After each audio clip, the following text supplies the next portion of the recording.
All About Beer receives underwriting support from Common Roots Brewing Company. They understand the importance of independent journalism in the beer space, and their support helps fund original work. Learn how you can affordably support journalists by visiting allaboutbeer.com/support.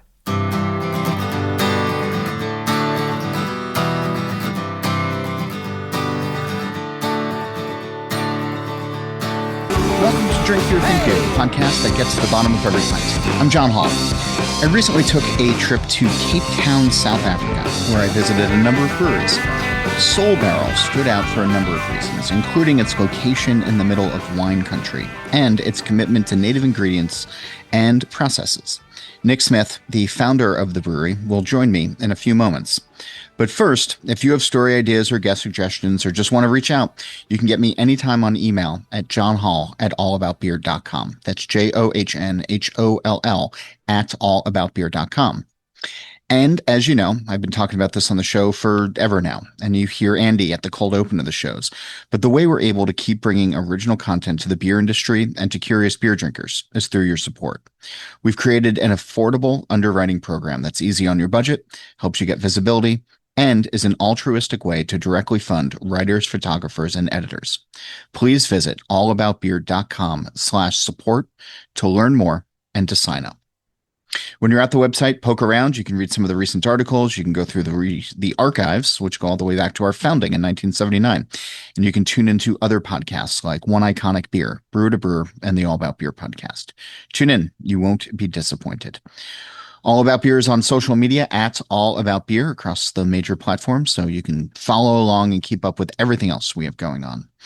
We'll get into the show in just a moment, but first, here's a word from this episode's sponsor. Today's brewers need hops that perform consistently, from pilot scale to full production. LupoCore was engineered to meet that challenge, delivering enhanced sensory performance, reliable dosing, and scalable brewing efficiency in an easy-to-use T90 format. Backed by Haas innovation and sensory expertise, LupoCore helps breweries create impactful hop character with confidence and control. Reach out to your Haas Sales Representative or visit lupohops.com for more information. On my recent trip to South Africa, I spent a lovely afternoon in wine country at a brewery. Soul Barrel is one of those operations that feels immediately welcoming. And once you start to drink the beers, you just let time unfold and enjoy every moment. Nick Smith founded the brewery.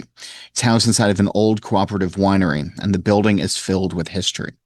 Smith attended the Master Brewers program at UC Davis and then spent a decade at various breweries across the U.S., including New Belgium and Abita. And then a decade ago, he moved to Cape Town to start Soul Barrel, driven, he says, by a vision to elevate South African craft beer. As we tasted through his beers, his passion for local ingredients and for barrel fermentation was apparent. And I didn't want to disrupt the flow of the day with microphones, so I waited until I got home to dial Nick back up to talk about the experience.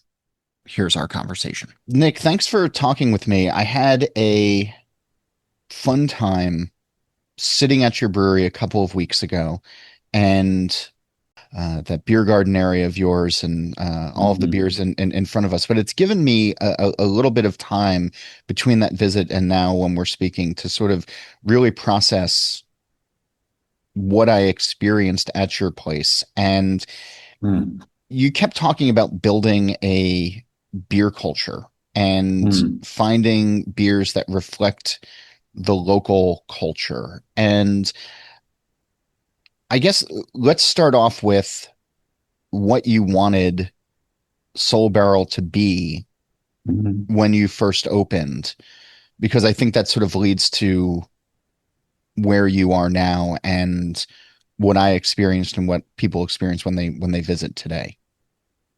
Yeah, I think for us, it's about really showcasing the local ingredients and what they can do in beer and how they show up and how to use them, but in a bigger picture sense than just using the grapes or using Feinboss or using local grains.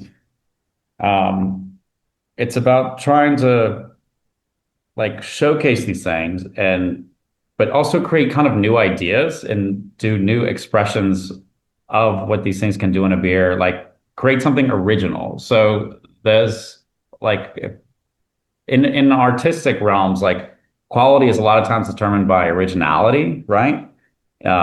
And so we always like are very focused on quality and making excellent beer and these kind of things. But a lot of our locally inspired beers are kind of moving in that artistic direction where we're trying to create something original. And so, we try and draw, and then obviously in the winelands, there's a big emphasis on terroir and what the local climate and agriculture can produce. And we try and, I'd say, maybe embrace that side of beer ingredients with a lot of these types of beers. And then even like from the way our facility is built and the old cellar and how the beer behaves in that, and kind of use these things as inspiration and have them paint a picture of like an interesting beer. So is this, you had a background in beer in the US before going down to South Africa. Mm. And the places that you worked beforehand, I'm thinking like Abita and all of that, Yeah. you were shaped by, or, worked in some of those breweries that is vastly different from the brewery that you created. Yeah. I think, Yeah. well, what it comes down to really is, as a brewer, when you start a brewery, you're drawing on your own inspiration. We're all like our worldview and our opinion of beer is all influenced by everything that's I've interacted with and that has been influential in my life. And then you take that and now you're creating something new, but you're bringing that lens and that worldview to what you're doing. And so definitely like as an American coming up in the craft beer industry and, living and breathing it and obsessing over it for 10 years, it's like you take the things that are interesting to you, the ideas that you want to keep exploring that you thought were really cool, and then you bring them here and you keep telling those stories and you keep exploring those ideas and engaging in these kind of beer conversations. So it's like you're really you're continuing. I always think of beer as like almost like a conversation. Like as brewers, we're especially craft beer because I don't want to use trend, but we move through styles and ideas very quickly. And so it really is like a conversation. So like in certain eras and certain places, certain styles are very interesting and engaging and popular and showing up in certain ways. And you're very influenced by that. And then then you're adapting and you're changing and it's a conversation. So like when I moved here, it was very much about like, the beers that I was really inspired by, which are a lot of like barrel aged mixed culture beers, just coming from New Belgium, and just like what I just thought was amazing and what I was really inspired by, and then just really exploring the different ideas around that and what we can do in the cellar and like what they're building and how we can contribute some culture to that. And then keeping that like nose to the ground on the ingredients and how do we just keep exploring and trying new things with that.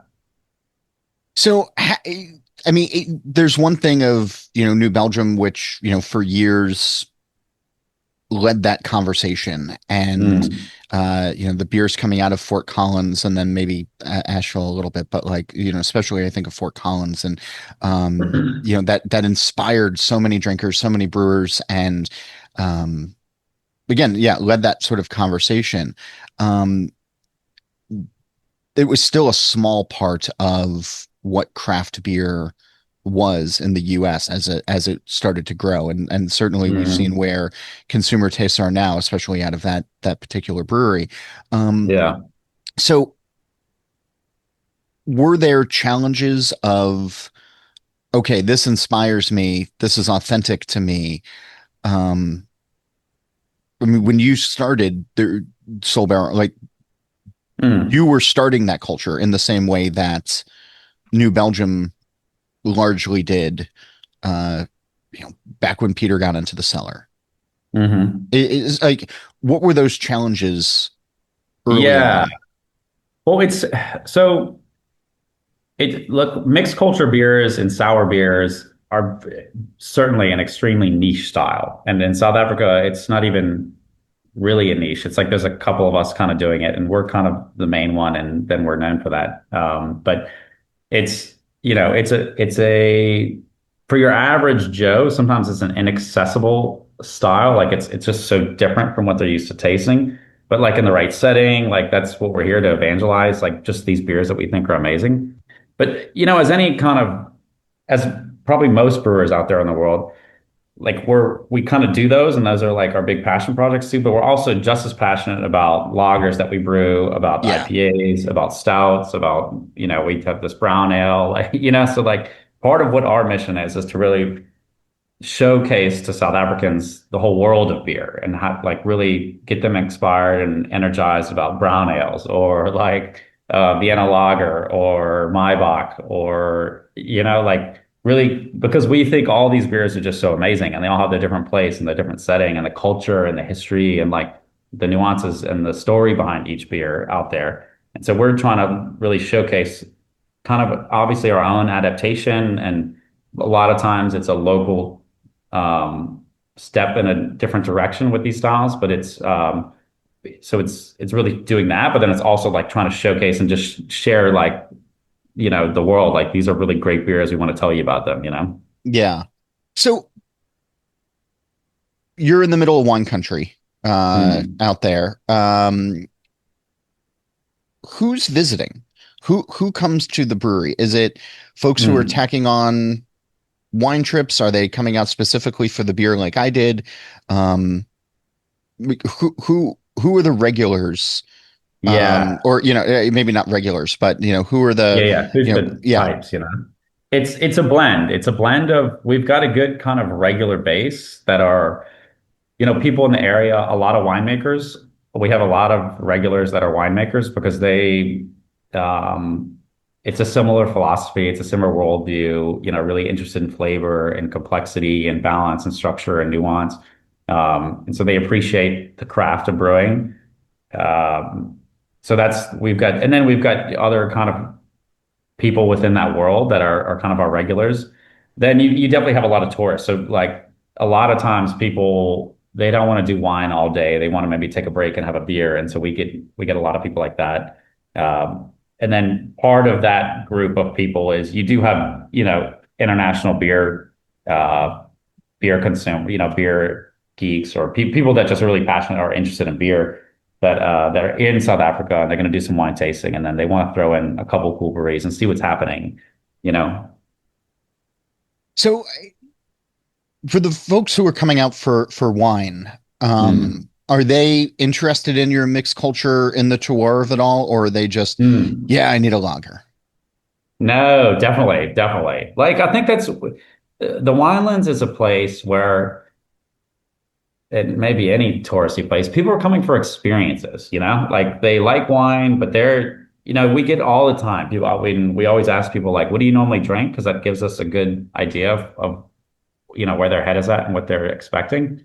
And even if they say we all the time, yeah, I normally drink lager, but like I'm open to whatever is here. They want to experience what we're doing, And so then that's our chance to kind of guide them and show them and that's what a tasting is really all about. Like I'm not going to drink sour beer all the time, but I'm here to experience something new. And so that's really our moment and our opportunity to like show these people these interesting beers. Yeah, I like that. I mean, the experience of it all. Tell me about your building because that to me was,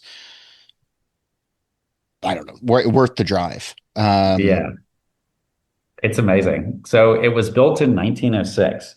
So the lands that we're on used to be part of this big farm. It was a giant farm, and they farmed all kinds of stuff there, and including grapes. And it was it used to be called the Drakenstein Winery Co-op. So it was the first winery co-op in South Africa, and it was just a business model they had back then. So a bunch of the farmers in the area would all grow grapes, but obviously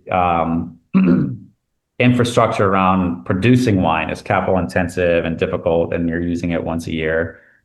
So then people would come together and then make wine at the facility that we're in now, and then ferment it and package it and send it off. And so that winery existed as a co-op until sometime in the 80s. Like the South African wine industry, um, they used to have a quota system. So they got a very specific price just for producing the amount of grapes, but they got rid of the quota system in the 80s.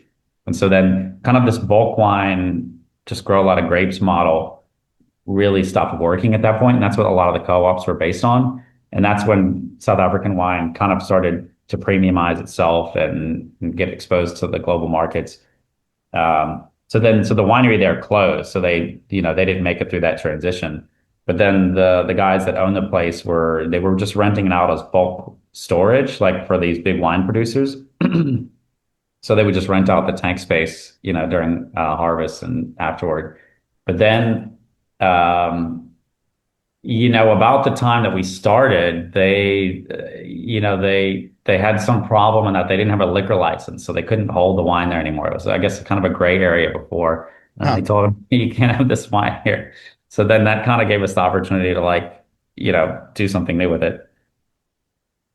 Um, yeah, so did I explain it? Yeah, so it's a big winery. So these are our giant wine tanks that we've pretty much dug out and they're these little rooms that we've dug out and put the brewery within these rooms. And then the former production area it's not a huge area, but that's where the brew house is and some of the tanks are. And we really use that. It's a really interesting place to make beer because first of all, like the space is kind of awkward and that like it's not like a clean open warehouse like you would normally want in a production facility. So we're kind of stepping over the steps and like moving in and out, but that gives it like some charm. And but then it's just the history of the building and the materials. It's these tanks are over 100 years old, and there's been fermentation happening for over 100 years old. And so we really like that. And the cellar, it really operates as a cellar. So it's very cool in summer. It keeps a very moderated temperature. So that really helps with the barrel aging and bottle conditioning and stuff. So we really draw on that as far as like what we're trying to produce and put in our beers, is kind of draw on that history of the building and really use like, we try to use old wood that was there and use the materials and kind of reclaim it and reproduce it that way. So when you're doing spontaneous fermented ales out of the brewery, I know we were talking about this a little bit, but fermentation's been happening there for 100 years now. Yeah. Is there a quality to those microbes that you feel is uniquely place specific? Definitely. Absolutely. Yeah. And how do those present? Yeah. Yeah. So one of the wine tanks, I think you saw when you were there, we've cut it out and basically converted it into a cool ship. So we use it for spontaneous fermentation as a cool ship. And then we use it to make malt. So we steep and we germinate in there. So it's a really cool place to have in the brewery. But I'm a big believer in spontaneous fermentation, that most of the beer fermenting yeast and the beer acting microbes that you're getting they're indigenous to the brewery. So we are surrounded by fruit farms. Like, so the lore is that, you open the rafters and the wind blows the yeast from the fruits and it inoculates the beer. And so there's a sense of terroir to that, I think, that story. I don't think it's really that true. I think well, it just, if you think about it, from a natural selection standpoint, the yeast that are going to ferment beer and are able to act in beer are really not really that widely dispersed in nature. And the yeast on fruits are going to be fermenting fruit sugars, and so we are surrounded by fruit farms, and I think that is cool and that is part of it. But I think really, to be honest, in a brewery, it's like you're growing and you're attracting anything that's going to ferment beer because you're there making beer all the time, and so what I think is really interesting about our place is that it's a very old building, the old rafters and stuff. So there's definitely yeast and all kinds of stuff going on, especially on the old concrete walls and you can see on the the wine stone that's hundreds of years, 100 years old. There's definitely organisms, existing there. But I think a lot of it is about like what's living in that place and how it's going to ferment beer from what you've been doing. And so it's almost like a symbiotic relationship, you know? Yeah. Um, so let's talk about some of those beers Hmm.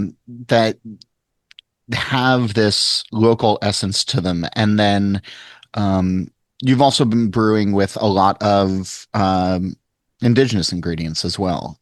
Hmm. Walk me through some of those beers that are, again, sort of, uniquely South African. Yeah. So for the mixed culture beers, one of our kind of flagships, if you will, is called Ale of Origin. So Yeah. that's a proper beer brewed according to traditional lambic methods. So we do, you know, unmalted grains, turbid mash, extended boil, aged hops. We knock out into the cool ship and then inoculate it overnight. And then we then pump it into the barrel the next day. And then it ferments for years on end. Most of the blends that we're doing, they're pretty much like 3 to 6 years old, you know, like it takes a while in our cellar for whatever reason. Um, and then so that one is really about kind of that idea of like really like drawing such a very specific inspiration from lambic beer and like just the amazing story of that beer and the culture behind it and the reverence that we have for it as brewers and you know we're trying to really showcase that style if you will to people and celebrate it but you know then it's obviously like our own unique footprint to it with the grains that we grow the malts that we make the microbes and especially going back to like that cellar conversation I think that really plays a big role in that beer which is why it takes such a long time because it's very cool in the cellar. Um, and local hops, you know, so we use local hops for that one as well. So that's kind of like that one's a very it's more specifically style inspired, where it's like a very specific idea of a beer that we're then kind of translating to our local environment. The one of our other like flagship mixed culture beers is called Live Culture. So that's pretty much like a single 500-liter barrel that we never really inoculate. We never pitch yeast, so we inoculated it when we started with a few like locally harvest forage yeast, if you will. And then we every time we empty the barrel, we just brew back into it. And so it's called live culture because the mixed culture evolves over time. And there's been over the years, there's been different grapes and fruits and you know grain derived microorganisms and lots of things that have kind of fed this barrel and so we kind of let it evolve and that's kind of a survival of the fittest thing within that barrel and you know we've gotten it we had an intern that like at the university to sequence it and it's dozens of yeast strains that are existing in this beer so that one is really about like this kind of cellar culture and seeing how it evolves within like our environment. And then that one kind of changes each batch. So typically we'll do a grape version during harvest. So like we're about to really release one with Cinso that we harvested earlier this year. I don't know if I know Um, what that is. oh, it's a red grape. Okay. Yeah, yeah. Um, and we've done Pinotage a couple times because that's an indigenous South African grape. Yeah. We've done Chardonnay, we've done Chenin. So we once a year there's typically a wine, a grape um, inspired one, and then but then there's other things too. So what that was the first beer that we ever did that we dry hopped with Fynbos. So Fynbos is this class of shrubs really that are indigenous to South Africa, and there's like thousands of them. It's this whole like amazing plant culture that you know they live in the mountains and they grow. They're very hardy, and but a lot of them are super aromatic and very like pungent. And there's a few different ones, but like there's one that we really like that is it's super citrusy. It's got this huge lemon head kind of candy type character to it. And Hmm. so I want to say this is one of the first beers we brewed, but we just were like we just did a couple tests like with some bottles, and then we are like let's just go for it. So then we dry hop the beer with this Fane Moss, and it gives us this amazing like candy lemon type character to it. Um, So that one really, that one is where we kind of it's fairly like blank palette. We're not really following any kind of thing. We're really trying to find like new ideas to explore with that beer a lot of times, and it changes, you know. And then the other one is called Wild African Soul. So that's an Upumboti inspired beer, which is traditional sorghum beer, which is Yeah. also So yeah. yeah, No, go yeah, no. Yeah, I just wanted you to sort of flesh out that yeah, style. Yeah. yeah, yeah. So this one was such a cool beer. So it's so Okumboti is traditional sorghum beer. So within pretty much across all of Africa, you have these very traditional sorghum beers that have existed for probably thousands of years. Like these are beers that people make at home in the village, and there's a very specific culture, and each little country and region has its own certain variation on it, and has a different name. But it's it's this living beer culture that exists outside of everything that happened from the Industrial Revolution in brewing. So most brewing, pretty much all beer that we make today is influenced by the Industrial Revolution and the changes that happened from that. But this is like this brewing culture that was like kept local and kept with this like these traditional methods. And so you take sorghum grain and there's some maize component to it. And you do like a sour mash and that acidifies it, and then you boil it, which gelatinizes starches. And then you basically pitch more grain. So like they figured out that there's yeast on this grain, you know. And so then it's a beer that actually mashes and ferments at the same time because the sorghum has a very low enzyme. It's about 10% of the enzymes is barley. So like it slowly mashes and then slowly ferments. And then like traditionally you're drinking this beer while it's fermenting. So you strain it and you're drinking basically fermenting beer. So we thought this was like this amazing, interesting beer culture when we moved here, and we started brewing it a little bit and trying different types. And we just were trying to think of interesting ways to incorporate it. And when we first started brewing that live culture beer, that barrel was very Brett forward, and there was really almost no acidity to it. It was just the way the culture was working at the time. Okay. And we just started playing around with like doing different blends, and we blended the Okumboti, like the traditional beer, with it, and that was just amazing. And I was like, oh, we got to do something with this, you know. So that beer is we make like a big batch of Okumboti, and then we kind of follow the traditional process. And the last step is you kind of strain it, which is like a lautering process, but it's already fermenting. And then we put that in the barrel with some of our like mixed culture beer, and then let that mature in the oak barrel. So it'll continue to dry the beer out. It'll ferment out. And then you'll see characteristics of the grain, of the yeast. Like it's really cool. It's really interesting. I like that. I mean, I had a couple of various or iterations of it when I was there, including yours that took it's top honors at the African Beer Oh, Cup. yeah. It Yeah. won Best Beer in Africa last year. Yeah, Yeah. yeah. But I mean, it really is unlike anything I've had before. And Yeah. it I mean, it's very difficult to describe. Yeah. Unless I It's think just you drink it a strange, lot you and know? then like you're used to it. And then Yeah, you can right. kind of tease it out. Um, I mean, on the craft side of things, like, Mhm.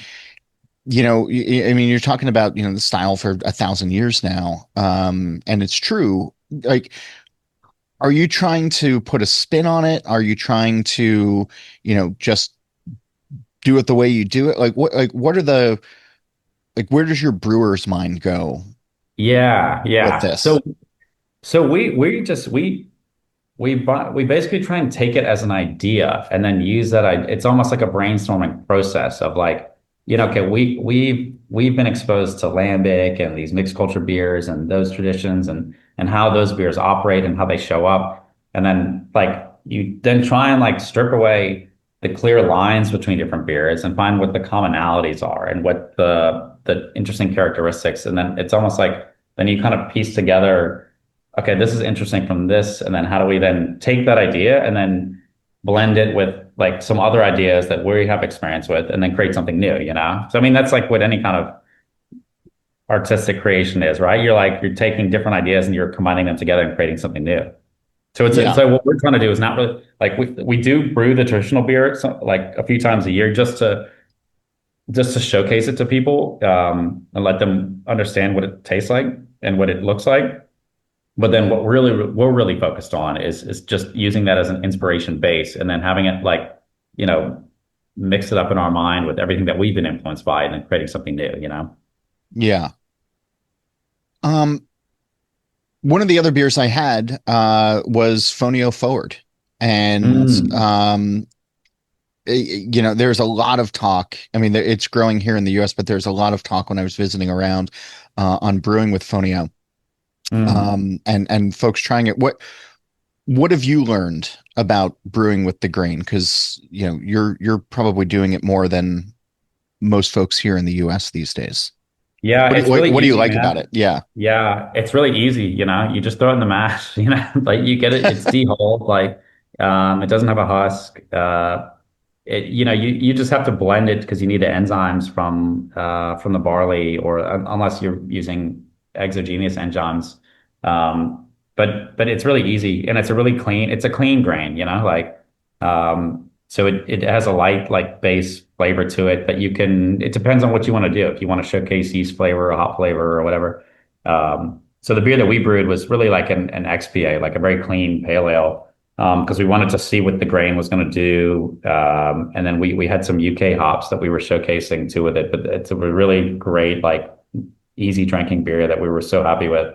And we also blended sorghum with it too. So I think the Fonio conversation is really cool. Like I like the way that we're thinking about different grains and about sustainability impacts and these kind of ideas. But I think one thing that we, as an industry, we should also be looking at sorghum, you know, because especially in South Africa, and across all of Africa, because the infrastructure is already there. Like it's one of the oldest crops in the world. Like it's equally very drought resistant, like can grow pretty much in anything, any nutrient poor soil.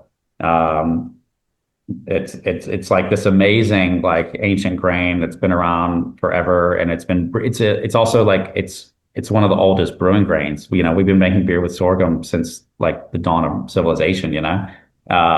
And so it also has like really like strong properties and really has a lot going for it as a grain. So I think that's something that we're really passionate about trying to continue to produce. So we're always kind of doing like we just brewed like a chocolate stout that had about 25% sorghum. And that beer that we brewed with the Fonio was 20% Fonio, 20% sorghum.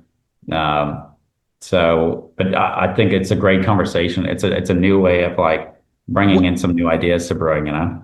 what does it do to the flavor though?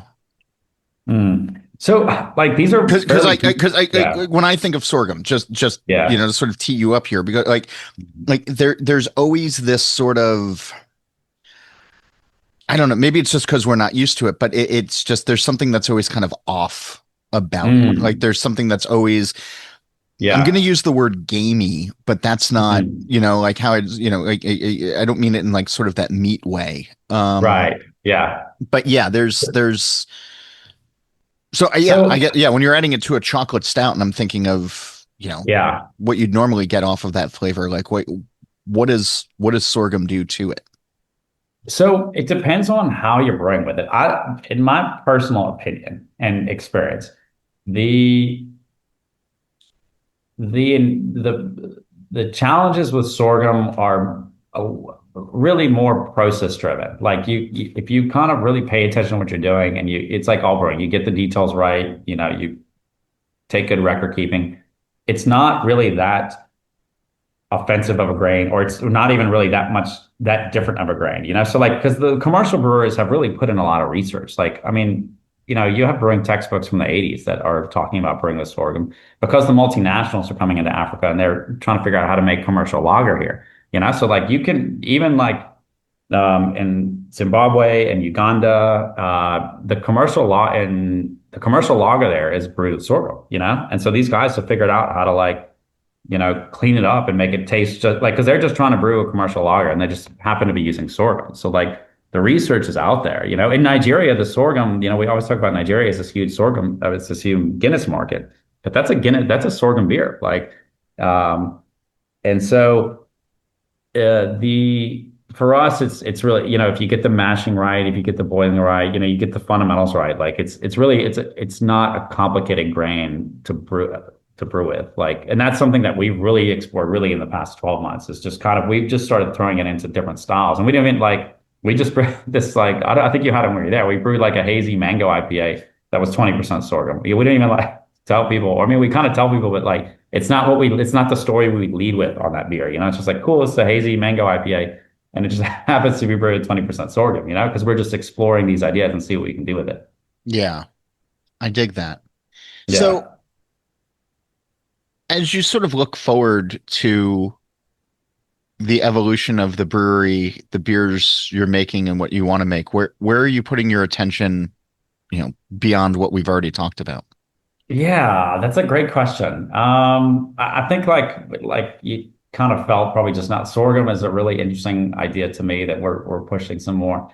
I think local hops is something that we're really passionate about as well. So a lot of times these beers we're dry hopping with local hops. We get whole cone hops here because the farms are not really that far from us. So we'll be dry and hopping with whole cone hops. So we use a lot. We have a hop back, so we're using a lot of whole cone on that side. Yeah. So really exploring like the full potential of South African hops is something that we've been at since really day one. Like we have one of our flagship beers is called Cape Cone. It's the cones from the Cape it's all South African hops. But we've really iterated with like what kind of like fundamental style base is that beer. It used to kind of be more hazy, and now it's a little bit more American pale ale type base.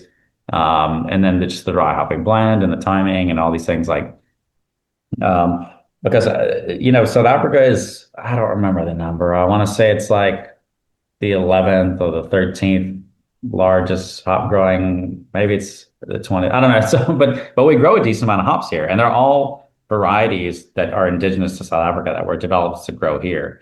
So that's really cool for us, is to kind of keep exploring those and trying to make the most out of that. Yeah. The Fynbos is the grapes. The grapes is a big thing. Like, Yeah. Talk to me about that. Yeah. We just get so inspired by because like I said, a lot of our regulars are winemakers, and so we're chatting to these guys all the time. And it's, just the culture around harvest is just so great. Like it just gets very busy and they're coming for a beer because they've been crushing grapes all day. And we just like the winemaking culture in our area, and we like the people, and it's a very like it's a community, and we've been there for 8 years now or something. So all the guys, we all know each other now, and so it's like anything. You take inspiration from who you're interacting with and who you're talking to, and just talking to them and how they're thinking about wine and how they're thinking about the grapes and fermentation, and it's just kind of trading ideas, like, because we're always doing these different things with the beers and how we're going to use it, and they're kind of engaging in the ideas and how they're making wine, and so we're always kind of, I'd say, trying different grape blends, different timing of the harvest, like where we're going to get them from. What we've done more specifically in the past couple of years is we'll find guys that we can let a couple rows just grow, and we'll let them get very super ripe, and then we'll pick, and then we'll kind of add that to the beer. Because in beer, we're like, in wine, you're creating balance within the grape itself, so with the acidity and the sweetness, that all exists within the single juice, but with beer, we're pretty much having acidity that comes from the base mixed culture beer. And so then we're really just looking for very overt fruitiness. And so that's something we've kind of worked out over the years that we've continued to play around with. That's really cool. I really enjoyed the time down there. Especially visiting your brewery and the beers that you're making. And I'd be remiss if I didn't ask, just sort of as I start to wind this down, the educational component. You mentioned one of your interns early on, but you've really been using the brewery as a training ground, or at least that was my impression of, Mm. for the next generation of brewers, or for folks who are interested in fermentation and might not know where else to go. Mm. Is that accurate? Is that fair? Yeah, I think it's just, like I'm really passionate about people. Like, I love beer and I love that, but I love beer and I love the beer industry. It's the best industry in the world because of the people, and it's because of the excitement and the passion we have. And, I've been very blessed in my life. Like, I got into home brewing in college and then I just figured out you could go make a life out of making beer. And then I got into Davis and then I just, my whole like career, you just wake up and you're just like, I'm so lucky to be doing this. And you're just working with so much interesting and talented people. And so I felt like, as you're kind of growing in your career and progressing, like it's obviously your turn to start paying that back, and it's not even like you're giving something like, when you have somebody that comes in the brewery and they're smart and they're like young and they're ambitious, like you just feed that, and it's all about like for me, I love brewing and I love like making great beer, but I really love like developing people and seeing people grow and like engaging in those relationships and having like that really like closeness where you're really like helping somebody and they're helping you. It's everything in life is a team game. It's a team sport, and that's what I really thrive on. And so for me, that's a big part of like, why I wake up every day. That's so cool. Um, Give folks the particulars of where they can find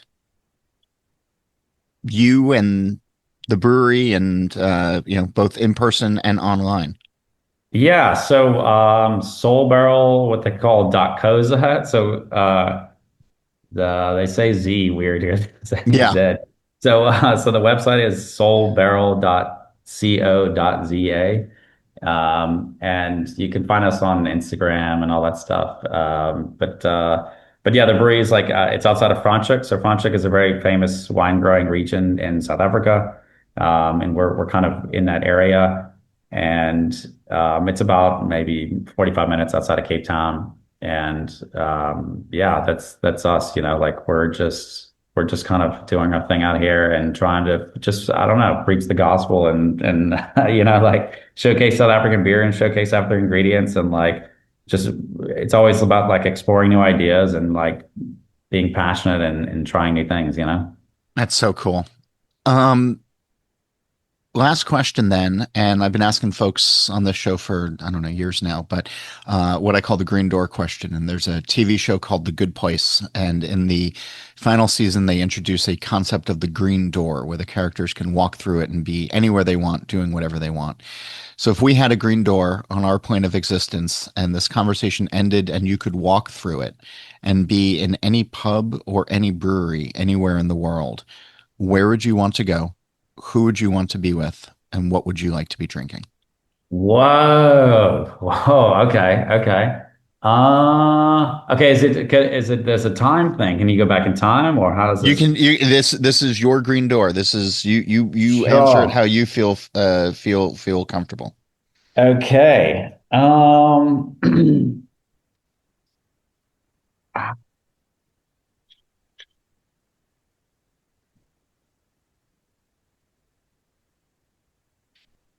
What, did I lose you? Nope, nope. I'm here. I'm Okay. thinking. All right. You're I'm just thinking. thinking. Okay. Yeah. Sure, I should have prepped this ahead of time. I forgot that you do this question. I actually really think it's so cool. Um, Look, I think the guys, the historical guys are really interesting, and I would be really interested to just like engage in how they're thinking about beer and brewing and flavor. Like let's say early stouts, like in the UK, or even like Louis Pasteur and like, or the Siedelmeyer and like what those guys were doing, and these guys were really changing beer. There was so much innovation that's happened in our industry throughout history. Or Emil Christian Hansen, like these guys were on cutting edge of like really, really big ideas. And what did that look like on the ground floor? You know what I mean? Like, how does it interact? Like, because obviously, like when we look back in the past, we have the, we know what happens, but when they're there creating history, what does that look like in their world, Yeah. Yeah.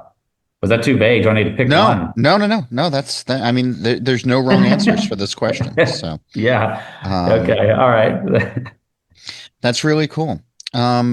Nick, it was so much fun hanging out at the brewery and hanging out with you when I was there. And really, thanks for the hospitality. Thanks for the history lesson, for all the flavors, and thanks for taking the time today to chat. Cool. Yeah. Thanks a lot, James. Thanks for having us. Yeah. If you have the chance to visit Cape Town, you should. The beer scene there is really inspiring in so many different ways. And I'm grateful to Lucy Korn, who runs the Beer X Africa conference, as well as the African Beer Cup, for the invitation to come on down and have a chance to meet Nick and so many other breweries and do some cool things. So if you have a chance to go, you should. In the meantime, who are the brewers you want to hear from on this show? Drop me a line via email at John Holl, that's JOHNHOLL, at allaboutbeer.com. Make sure you join the This Week in Rauch Beer group on Facebook or follow at TW Rauch Beer on Instagram. Upload your photos and join the conversation. And you can support us by visiting allaboutbeer.com/support. Your underwriting helps us do what we do. When you're at the website, check out new content as well as the archives, and you can find all of the links to follow All About Beer on social media. Before we run, here is a note from this episode's sponsor. We thank them for their support. We hope you'll give them your business. This episode is sponsored by John I. Haas on their new LupoCore Enhanced T90 hop pellets, engineered for peak sensory performance and ultimate peace of mind. Designed for brewers of all sizes, LupoCore delivers consistent sensory outcomes, reliable brewhouse performance, and scalable application across production volumes. Using Sensory Plus selected hops and Haas's advanced pellet processing technology, LupoCore elevates hop expression while reducing brew process loss, all without requiring brewers to change their process. Contact your Haas Sales Representative or visit lupohops.com to learn more. If you like engaging audio content, a reminder, All About Beer has a separate podcast channel. Search and subscribe on your podcast platform of choice. You can listen to shows like Brewer to Brewer, which is now a weekly show, the All About Beer podcast with Don Tess and M. Souter, and One Iconic Beer with Jeff Allworth. Steal This Beer has new episodes every Monday. The BYO Nano podcast comes out on the 15th of every month. And as for this show, Nate Schweber does the music, Jeff Quinn designed our logo, and I'm John Holl. New episodes release every Wednesday, and that's when I'll be back again to drink beer and to think beer.